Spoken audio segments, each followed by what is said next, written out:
Let's go shopping for some mezcal. All right, so what do we have here? What do we have here? That's funny. It's not even there, it's plastic. I'm just gonna laugh at this one and link the review I did on it above. Cucumber basil mezcal? Ew. I like Fidencio as a budget option, not too expensive. One of my favorites. Such a good brand. A lot of you guys asked me about this brand. It's owned by Jose Cuervo. So that should tell you all you need to know about that. Cody, go make some mezcal. I wonder if that's any good. Their tequila's not bad. I actually don't mind Siete Misterios. I also think the label is beautiful. It's good stuff. It's not too bad. Not too expensive either. Del Maguey is super serviceable. I've actually heard really good things about El Pintor, which that looks really cool. I enjoy that bottle. It's beautiful. La Luna makes some incredible stuff. I've had some of their other expressions, but I've not had this Espandicillo. And they even have some Sotol brands now. So the Sotol Ono, I've never seen that. Made in Chihuahua. The label's beautiful. I haven't tried it though. Now these guys for Sotol, I really enjoy them. They make a good product, good stuff. I really like them. We can review them as well. I have a bottle at the restaurant. And then we have Banez, which I've heard really great things about, and for that price, I feel like we need to try it. And then we're gonna review this one today and see how it goes.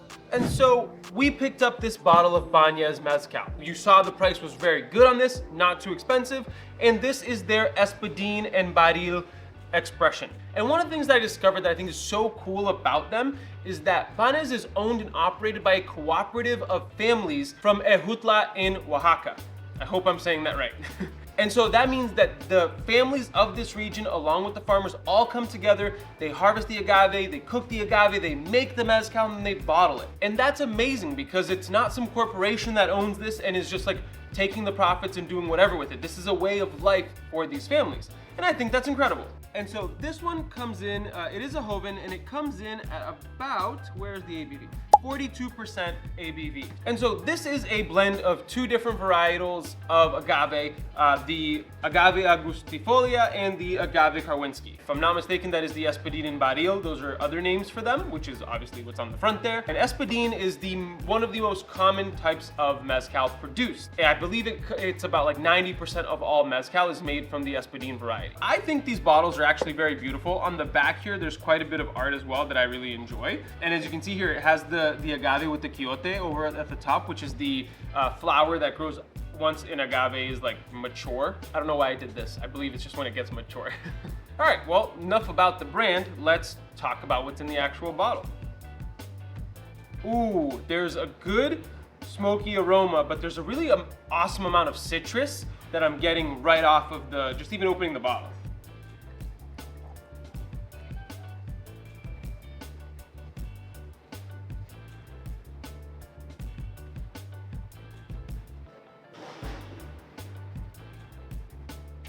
Yes. Wow. Wow. Okay.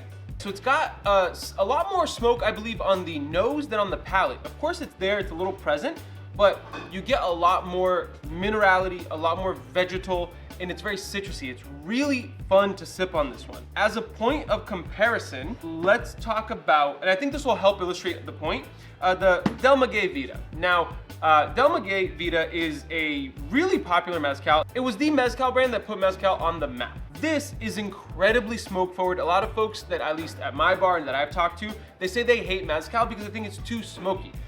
I don't think the Banez is all that smoky. I think it's a lot more enjoyable to sip on. I do sip on Vida, though I've heard people say that they don't really like to because it's way too smoky. With the Banez, I can totally just put this in a little glass and just sip it. It's not gonna overpower me with the smoke. It's gonna give me a good amount of those other flavors that are really great from that agave. And I think it would still actually make a killer cocktail because I have had some mezcals, which, you know, the Vida is my well mezcal at my bar and restaurant because it really stands up well in a cocktail.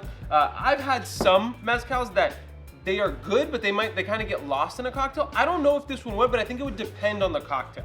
If what you're really looking for is the smoke, I would probably go for the Vida. This one is maybe a more delicate cocktail, would really benefit from having this in there. It's giving me some ideas. But by itself, just to sip on it, it is really tasty for the price.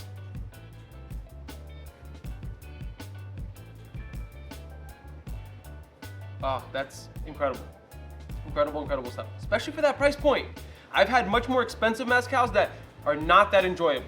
So I would consider Banez a win, especially for the price. And it's an added bonus that you're helping support an entire community by buying this bottle. So I think that's really cool too. That was a good buy for me. That was a good job. I'm surprised they did a good job on that one. That was good. But if you can't get enough of videos of me shopping for different spirits, I have a whole other video that you can check out next.